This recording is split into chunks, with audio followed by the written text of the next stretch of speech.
Façon, c'est-à-dire que la manière de donner à Dieu. Amen. Donc nous allons encore continuer dans la même lancée, à parler de la manière, comment est-ce qu'on donne à Dieu, quel est le don qui fait plaisir à Dieu. Et depuis pratiquement environ 2 semaines, nous parlons de la manière de donner à Dieu, le don qui plaît à Dieu. Et ça avait pour thème intitulé donne à Dieu et il rendra ton sol fertile. Amen. Donc nous allons continuer toujours dans la même lancée. Nous allons parler également des dons. Et généralement, beaucoup de personnes alors ne savent pas, ou parfois même quand ils ont quelque chose, ils ne savent pas exactement comment on donne à Dieu. Ils ne savent pas quel est le don qu'il faut donner à Dieu. Ils ne savent pas comment ça se passe. Et alors, cette émission Marchons dans le même pas en Christ, c'est dans le but de nous encourager, de nous édifier par rapport à la manière d'offrir à Dieu, la manière de donner à Dieu, de donner son offrande, la manière de soutenir l'œuvre de Dieu, de donner le don qui fait plaisir à notre Dieu. Amen. C'est de ça que nous allons parler encore maintenant là.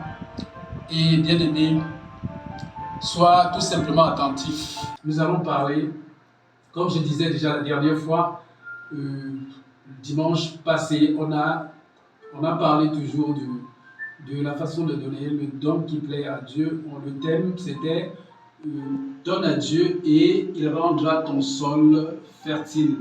Il va rendre ton sol fertile. Nous allons continuer toujours dans la même lancée aujourd'hui. Et je crois qu'on va terminer également ce thème aujourd'hui. Alors, bien aimés, pour commencer, il y a un passage biblique que je vais vous inviter à lire. C'est dans le livre de Proverbes, Proverbe 19, verset 17, que je vous invite à prendre immédiatement. Toi qui es à la maison, prends déjà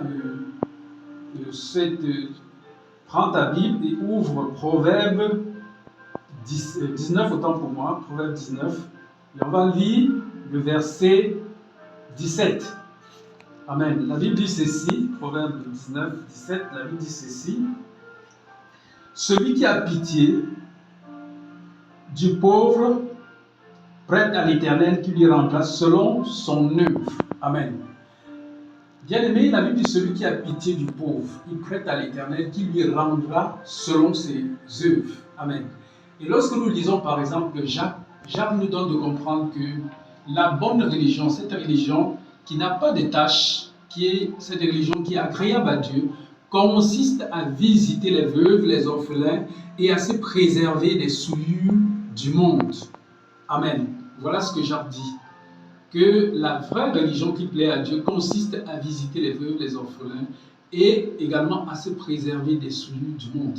Et lorsque nous regardons un peu dans le livre dans l'Ancienne Alliance, nous allons voir exactement comment le Seigneur, comment Dieu instituait la manière de lui faire des dons. Lorsque, par exemple, au niveau, par exemple, de la dîme, quand on lit Deutéronome 14, par exemple, on se rend compte que le Seigneur, il avait institué la manière de l'offrir, de donner, la manière de donner. Et la Bible dit que lorsqu'on donnait, il y avait une bénédiction qui était attachée au don que l'on faisait. Amen. Voilà pourquoi il va recommander parmi les diverses manières de donner, je veux dire plus précisément, au sein de la dîme dans l'Ancienne Alliance était constituée, il y avait 4 sortes de dîmes. Amen. Il y avait 4 sortes de dîmes dans l'Ancienne Alliance. Amen. Il y avait la dîme du sacrificateur lui-même, il y avait la dîme du Lévite, il y avait également la dîme de la personne elle-même, il y avait la dîme des pauvres, des orphelins, des veuves, des étrangers. Dieu avait prévu tout ça. Amen. À offrir, à faire des sacrifices qui lui est agréable. Amen. Tous ces sacrifices que Dieu avait ordonnés dans l'Ancienne Alliance, qui d'ailleurs, dans la Nouvelle Alliance, n'est plus d'actualité, puisque dans la Nouvelle Alliance, on se rend compte que la dîme prend une autre forme. La dîme, dans la Nouvelle Alliance, devient maintenant ce que nous appelons l'offrande volontaire. C'est ça que le Seigneur a créé dans la Nouvelle Alliance. Dans l'Ancienne Alliance, il a créé la dîme.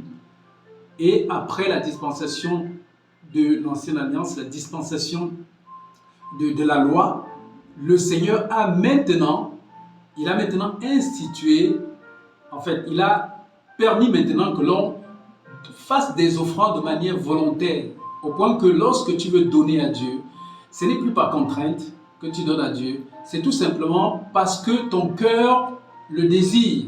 Et nous allons voir que même dans l'Ancienne Alliance, il y a des personnes qui ont été véritablement marquées par la bonne manière de donner, la manière de donner que Dieu veut. Dieu ne veut pas te contraindre à donner. Dieu ne veut rien t'imposer dans le donner. Dieu veut que cela naisse de ton cœur. Amen. Le don doit naître de toi-même, de ton cœur. Personnellement, ça c'est le don qui plaît à Dieu. Et nous allons voir, on va voir que David, on va voir un exemple avec David. On va se rendre compte que David lui-même, il avait une bonne manière de pouvoir donner. Il avait une bonne manière. David, c'est un homme qui a vécu la grâce dans la loi. Amen. Il a vécu une dispensation, la dispensation de la grâce, bien qu'étant dans la loi. Lorsque David prend l'initiative, par exemple, de construire le temple, il savait que le temple fait plaisir à Dieu. David savait que le temple, ça fait plaisir à Dieu. Personne ne lui avait imposé de le faire. Mais il a compris qu'il fallait qu'il construise le temple qui va faire plaisir à Dieu. Amen.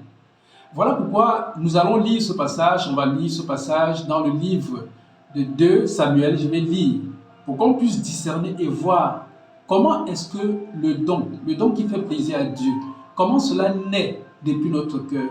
Quelle est la motivation au fond, c'est-à-dire à l'origine, quelle est la motivation qui fait booster un don, qui fait en sorte qu'on peut donner et que dans le don, Dieu prenne plaisir au don que nous venons d'offrir. Parce que la Bible dit, 2 Samuel 7, la Bible dit ceci,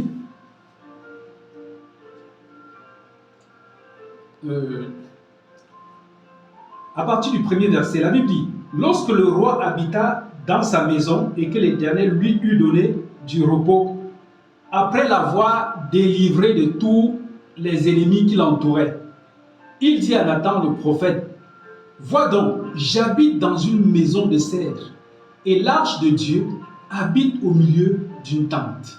Amen. Alléluia. Et voilà ce que Nathan va lui dire. Nathan répondit au roi, va, fais tout ce que tu as dans le cœur, car l'Éternel est avec toi. Amen. David va se rendre compte à un moment donné, il dit que, mais voilà, j'habite dans une maison de cèdre. La maison de cèdre, c'est des maisons très bien construites, des maisons qui sont véritablement ornées, qui sont richement ornées. Et David pouvait remarquer combien de fois il vivait dans une maison bien faite et richement ornée. Mais comment moi, un humain, moi qui suis un homme, à qui Dieu a tout donné, j'habite dans une belle maison, une très belle maison, mais Dieu, lui, il habite dans une tente. Et c'est là où naît véritablement dans le cœur de David la volonté de lui construire un temple. Amen. C'est là où la construction du temple va naître. David commence par prendre conscience. Il dit, mais le Dieu Tout-Puissant, ce Dieu qui m'a tout donné, le Dieu de l'or et de l'argent, lui, il habite dans une tente et moi, j'habite dans une maison de cèdre. Aujourd'hui, on dirait dans un palais royal. Ou encore, je donne un peu cette image, lorsque nous voyons par exemple Etoudi, on peut voir la façon dont la présidence à Yaoundé est construite. Dans cette maison-là réside la plus grande autorité du pays. Et c'est une maison qui est très bien faite, qui est très bien construite. Donc, à l'époque de David, son palais pouvait avoir l'image, on peut dire, pouvait être à la ressemblance du palais de Yaoundé, où David est assis, il se rend compte qu'il est dans une belle maison, mais il regarde, il voit que Dieu habite plutôt dans une tente. Et nous savons comment la tente était faite. Lorsque le Seigneur va donner la construction. Quand on lit par exemple dans le livre d'Exode, où Dieu donne la manière de construire le temple, il donne les dimensions, le tabernacle et tout ça, et toutes les dimensions et tout, comment est-ce que ça doit se construire et les matières avec lesquelles devrait être construit ce tabernacle-là, cette tente d'assignation. Donc David se rend compte que Dieu habite dans une tente. Qu'est-ce qu'une tente? C'est-à-dire que sur le plan physique et sur le plan de la construction physique, qu'est-ce qu'une tente par rapport à un palais, par rapport au palais où David demeurait? Donc David voyait que le Dieu qui a fait toutes choses, le Dieu qui a tout créé, ne pouvait pas habiter dans une tente. Voilà pourquoi David, il va véritablement, dans son cœur va naître le projet de construire un temple, pas n'importe lequel, un véritable temple à Dieu. Amen. Voilà un don, voilà une façon de faire plaisir à Dieu. Et le temple de Jérusalem n'était pas construit n'importe comment. Lorsqu'on voit l'architecture, la matière, toutes les matières que David a dû utiliser pour construire le temple, en fait, par son fils, parce que c'est plutôt Salomon qui construit. Mais David, la Bible dit que David a préparé tout le matériel qu'il fallait pour la construction de ce temple-là, dans la dispensation de la grâce. La Bible dit que si tu vois ton voisin, ton proche, s'il a soif, donne-lui à boire. S'il a faim, donne-lui à manger. Et nous allons nous rendre compte que même lui-même, le Seigneur Jésus, pendant qu'il marchait et pendant qu'il était avec les disciples, David, autant pour moi, le Seigneur Jésus, je veux dire, le Seigneur Jésus, il avait également parmi ses disciples quelqu'un qui gérait également le trésor, c'est-à-dire que les offrandes qui étaient données. Et à chaque fois que ces offrandes-là étaient données, il les utilisait aussi pour nourrir les pauvres, pour nourrir les veuves, les orphelins. Amen. Donc, ce que le Seigneur nous demande aujourd'hui de faire, c'est ce que lui-même, de son vivant, quand il est venu au milieu de nous, il a fait la même chose. Le Seigneur a fait la même chose et aujourd'hui nous encourage encore à le faire. Il dit la vraie religion, la pure religion, sans tâche, consiste à visiter les veuves, les orphelins et à se préserver des souillures du monde. Bien-aimé, tu vas me poser la question, comment est-ce qu'on donne? Autour de toi, il y a Dieu, la plupart des temps, Dieu permet même autour de toi que des opportunités soient ouvertes pour que tu donnes. Mais la plupart des temps, certainement, tu ne comprends pas. Par moments, tu as des moyens. Parfois, tu as des moyens et tu veux faire des dons à Dieu. Et il t'arrive souvent de réfléchir, et de beaucoup réfléchir. Entre-temps, en face de toi, il y a peut-être un orphelinat en face de toi. Mais tu ne t'en souviens pas, tu réfléchis plutôt ailleurs, alors que Dieu veut que tu ailles dans un orphelinat pour donner. Voilà les dons qui plaisent à Dieu. Dieu va peut-être mettre des pauvres autour de toi, des personnes qui n'arrivent pas à joindre les deux. Ne se préoccupe que de l'évangile du salut de Jésus. La radio Vie en Christ se préoccupe de l'évangile du salut de Christ. Bien-aimé, voilà une œuvre que Dieu met devant toi pour dire que mon fils, ma fille, voilà une opportunité pour toi. Si tu soutiens cette radio, ça me fera plaisir. Et à chaque fois, lorsque tu ouvres cette radio, Dieu va permettre toujours que tu sois vraiment béni. Il va attirer ton attention sur des enseignements qui sont faits ici. Pour que, en retour, tu puisses penser également que cette radio a besoin de vivre. Cette radio a besoin véritablement de joindre les deux bouts et de continuer toujours à diffuser des bons enseignements pour bénir le peuple, pour bénir les auditeurs, toutes les personnes qui écoutent. Donc, dans tous les cas, Dieu met toujours des opportunités devant toi. Des opportunités dans lesquelles tu vas devoir donner pour que le cœur de Dieu s'en réjouisse. Amen. Bien-aimé, et la Bible dit que lorsque tu fais un don qui plaît à Dieu, la Bible dit que Dieu te donne toujours, il te donne toujours en retour. On a lu la dernière fois un passage biblique que j'aimerais encore, on va y aller encore. Ce passage biblique se retrouve dans le livre de Proverbes 11 que je vais lire. Proverbe 11, verset 24, qui dit ceci. Tel qui donne libéralement devient plus riche, et tel qui épargne en excès ne fait que s'appauvrir. Amen. Celui qui donne libéralement devient riche, et celui qui épargne en excès, il ne fait que s'appauvrir. Vous voyez, c'est ça, c'est ce que Dieu lui dit. Lorsque quelqu'un donne avec libéralité, il s'enrichit. Et lorsque quelqu'un épargne en excès, la Bible dit qu'il ne fait que s'appauvrir. Et parfois, on va se dire, ah, j'ai beaucoup économisé, regarde comment depuis que je suis vraiment dur là, je ne donne pas là, tu vois comment j'ai épargné.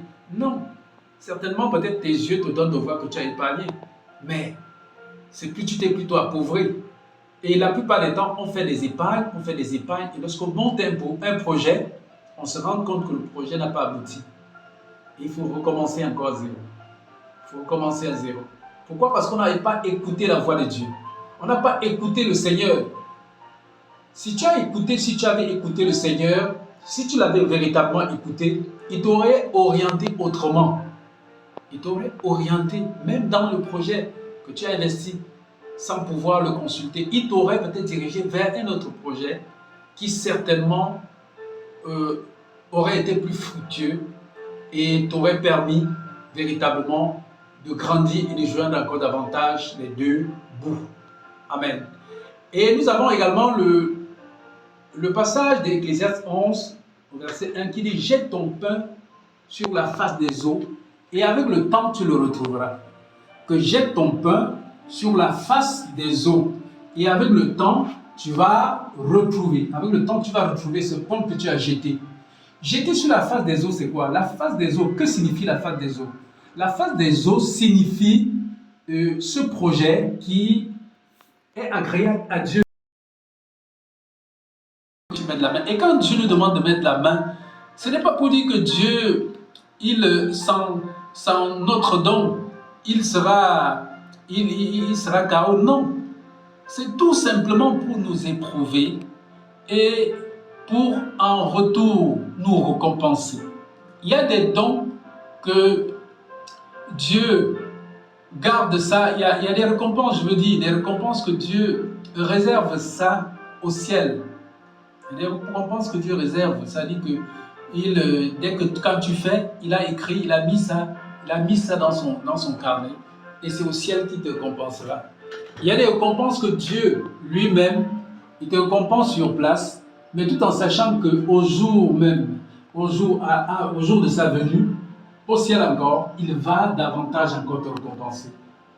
Donc, mon frère, ma soeur, vraiment, sois attentif. Ce message que tu es en train d'écouter maintenant, Dieu veut que tu changes ta façon véritablement de prendre soin de lui. Le Seigneur veut que tu changes la manière de donner, que tu changes la façon de donner. Et c'est comme ça que au 21e jour, elle a fait un bon repas. Elle a fait un très bon repas, parce que ce n'était pas n'importe qui qu'elle devait recevoir, c'était le Seigneur lui-même qu'elle devait recevoir. Elle a fait un bon repas. Et elle a bien arrangé sa maison, elle a acheté des nouvelles assiettes, elle a tout préparé dans la maison. Elle a parfumé la maison parce qu'elle savait qu'elle devait rencontrer le Seigneur Jésus lui-même. Et l'heure de la rencontre est prévue à 12h. À 12h, elle était prête. Toute la maison était rangée. Elle était prête. Elle savait que le Seigneur devait descendre. Elle sortait d'un jeûne de 21 jours. Voilà qu'à 12h, elle est là, elle attend le Seigneur. Elle attend patiemment le Seigneur. Elle sait que le Seigneur vient. Voilà que subitement, on frappe à la porte. On frappe à la porte. Lorsqu'elle va ouvrir, elle se rend compte que c'est plutôt sa voisine qui frappe à la porte. À quelle heure? À 12h, l'heure à laquelle elle attend le Seigneur. Et voilà, sa voisine lui dit, ah, ma soeur, vraiment, comme tu vois là, mon mari là, il est parti en mission, voici près de 2 semaines, il n'est même pas encore rentré. Et les enfants et moi, nous n'avons rien mangé. Nous avons compris comment tu préparais ce repas, ce bon repas. Et j'ai voulu venir prendre un peu pour nourrir mes enfants et moi-même. Alors la femme va dire, cette femme, elle va dire non, mon repas, ce n'est pas pour donner à n'importe qui. Pardon, excusez-moi, mon repas, c'est pour Jésus, ce n'est pas pour n'importe qui. Et c'est comme ça que la femme va s'en aller. Elle va continuer encore de prier, elle prie, elle prie. Elle prie parce qu'elle attend toujours le Seigneur Jésus. L'heure est déjà là, 12 heures est déjà en train de passer. Et voilà que subitement également, on frappe encore à la porte. Et lorsqu'elle va ouvrir la porte maintenant, elle se rend compte que c'est l'un des frères avec qui elle est souvent en assemblée. Ce frère-là, il réside, il dort même qu'en assemblée. Alors, le frère lui dit, j'ai fait un jeûne à sec de 3 jours et j'ai coupé mon jeûne. J'ai pensé à venir chez toi ici parce que je savais que si je viens chez toi, je devais avoir un peu à manger. Vraiment, s'il y a à manger, donne-moi. La femme va dire non, mon repas, ce n'est pas pour n'importe qui. Toi qui es même d'abord, tu es même un frère, tu es en assemblée, mais tu ne veux même pas travailler. Je ne te vois même pas chercher du travail, tu ne veux pas travailler. Et maintenant, tu veux marcher dans les maisons pour manger. Je ne te donne pas mon repas. Mon repas, ce n'est pas pour n'importe qui. Pardon, excuse-moi. Voilà que ce frère va également partir. Elle va continuer encore de prier.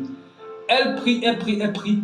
Et cette fois-ci, on frappe à la porte. Lorsqu'elle va devant la porte, dès qu'elle ouvre la porte, elle voit plutôt, c'est un fou. Le fou se tient là, devant la porte. Il dit, est-ce qu'il se met à crier, maman, je vais manger, je vais manger, je vais manger. Alors, la maman est d'abord surprise. Qu'est-ce qu'un fou fait chez moi? D'où sors-tu? Qu'est-ce que tu viens faire? Pardon, va-le, je ne veux pas de toi. Mon repas, ce n'est pas pour le fou. Allez, vas-y. C'est comme ça qu'elle chasse le fou. Et le fou s'en va. Et comme le fou s'en va, elle va continuer toujours de prier, tout en disant qu'elle attend le Seigneur Jésus-Christ de Nazareth. Alors, comme elle n'était pas seule, elle était avec les enfants, à un moment donné, voilà que l'Esprit de Dieu va saisir les enfants. Et c'est comme ça que l'Esprit va poser la question en demandant que, tu dis que tu m'attends. Tu m'attends. Tu penses que je vais venir comment? Je suis déjà venu chez toi 3 fois, mais tu m'as refoulé. La voisine qui est venue là, c'était moi qui suis venu. Et tu m'as refoulé. Il y a eu ton frère de l'assemblée est venu ici. Et tu l'as toujours refoulé. Et là même le fou qui vient de partir, là, c'est qui s'élèveront contre toi. Ils sortiront contre toi par un seul chemin et ils s'enfuiront devant toi par 7 chemins. L'Éternel ordonnera la bénédiction d'être avec toi dans tes greniers et dans toutes tes entreprises. Il te bénira dans le pays que l'Éternel ton Dieu te donne. Tu seras pour l'Éternel un peuple saint, comme il l'a juré lorsque tu observeras les commandements de l'Éternel ton Dieu et que tu marcheras dans ses voies. Amen. Nous voyons que le Seigneur parle ici beaucoup de la bénédiction lorsque les enfants d'Israël vont honorer à sa parole. Quand ils vont honorer à sa parole, la Bible dit que le Seigneur a promis aussi de leur bénir. Amen. Et Dieu aussi en même temps, il va également leur dire, si vous n'obéissez pas à ma parole, il y a aussi des malédictions qui vont suivre. Amen. Bien-aimé, je veux dire une chose, c'est que toi qui connais déjà le Seigneur, il est important que tu puisses véritablement comprendre comment le Seigneur marche. Ne fonctionne pas comme quelqu'un qui ne connaît pas Dieu, comme un païen. Pour un païen, Dieu sait que lui là, il ne me connaît pas. Donc Dieu peut se passer de lui. Dieu peut se passer du païen, mais toi qui connais le Seigneur, il faut connaître les principes de Dieu. Comment Dieu fonctionne dans ses principes. Voilà, il dit ça à Israël. Lorsqu'il dit ceci à Israël, il applique.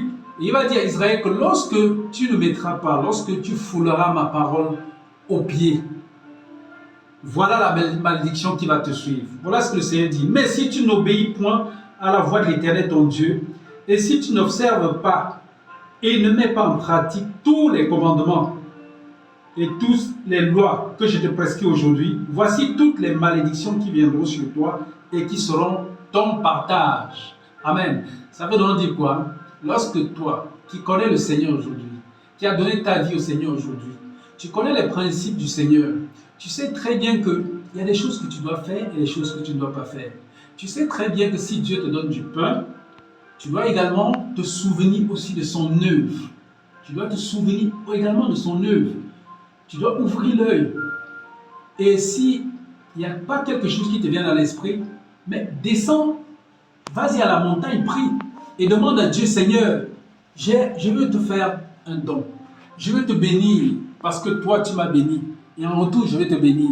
Seigneur, explique-moi véritablement ce que je dois faire. Quel est le don que je dois faire? Qu'est-ce que je dois faire comme don pour toi, Seigneur? Père, je t'en supplie. Et lorsque tu pries avec sincérité, Dieu, il va te dire, mon fils, véritablement, le fardeau que j'ai dans le cœur et que je veux que tu portes, c'est telle chose. Le fardeau, ta manière d'obéir à Dieu, que cela change. Il faut que ça change. Il faut que désormais que tu comprennes que le Dieu qui a créé les cieux et la terre, c'est lui qui te donne tout. Et comme il t'a donné tout, en retour, il veut tout simplement que tu montres de la générosité vis-à-vis de lui, que tu lui montres ton amour vis-à-vis de lui, que tu lui montres combien de fois tu l'aimes. Le Seigneur veut tout simplement voir ton amour. Bien-aimé, les dons qu'on lui donne, Dieu ne les utilise pas personnellement. Dieu, il ne les utilise pas personnellement. Voilà pourquoi, lorsque le Seigneur, quand il va, tout à l'heure, quand on parlait, on disait que un don qui plaît à Dieu, tu donnes à un orphelin, tu donnes à une veuve, tu donnes à des pauvres. Quand tu visites les pauvres, les orphelins, les veuves, c'est à Dieu que tu es en train de donner. C'est à Dieu que tu es en train de donner. Et mon frère, ma soeur, je veux que tu comprennes cela. Je veux que cela soit gravé dans ton cœur. Il y a même des serments que tu as faits. Il y a même des paroles que tu as déclarées. Lorsque le Seigneur t'a ouvert des portes, tu as dit des paroles que tu as même oubliées. Des paroles que tu as dites. Seigneur, donne-moi du travail, je vais faire ceci. Je vais prendre soin de ton œuvre. Seigneur, donne-moi du travail. Je vais m'occuper de tous les enfants qui viennent en assemblée. Les enfants, il y a beaucoup de pauvres ici en assemblée. Je vais m'occuper d'eux. Et Dieu t'a ouvert des portes. Mais aujourd'hui, qu'est-ce que tu fais? Voilà une œuvre qui plaît à Dieu. Les orphelins, les pauvres, les veuves, il faut les visiter. Mais qu'est-ce que tu en fais? Amen. Voilà une œuvre. Nous sommes en train de parler de la RVC. Une œuvre. Le Seigneur a besoin que tu soutiennes cette œuvre. Mais qu'est-ce que tu en fais? Mon frère, ma soeur, si tu le fais, c'est pour Dieu que tu le fais, ce n'est pas pour un homme. C'est pour ta récompense au ciel. C'est pour tes couronnes au ciel. Tu prépares tes couronnes au ciel en obéissant à la voix de Dieu. Ce n'est pas pour un homme. Tu prépares tes couronnes dans le ciel. Alléluia. Donc, bien-aimés, je vais encore rendre grâce à toutes les personnes qui ont écouté ce temps d'exhortation, qui ont été attentifs aujourd'hui. Ils ont été attentifs à cette émission Marchons des mêmes pas en Christ. C'est une émission d'exhortation, d'encouragement, d'édification. C'est une émission qui réveille davantage le corps de Christ. C'est une émission qui tend aussi la main à ceux qui ne connaissent pas le Seigneur à entrer dans le corps de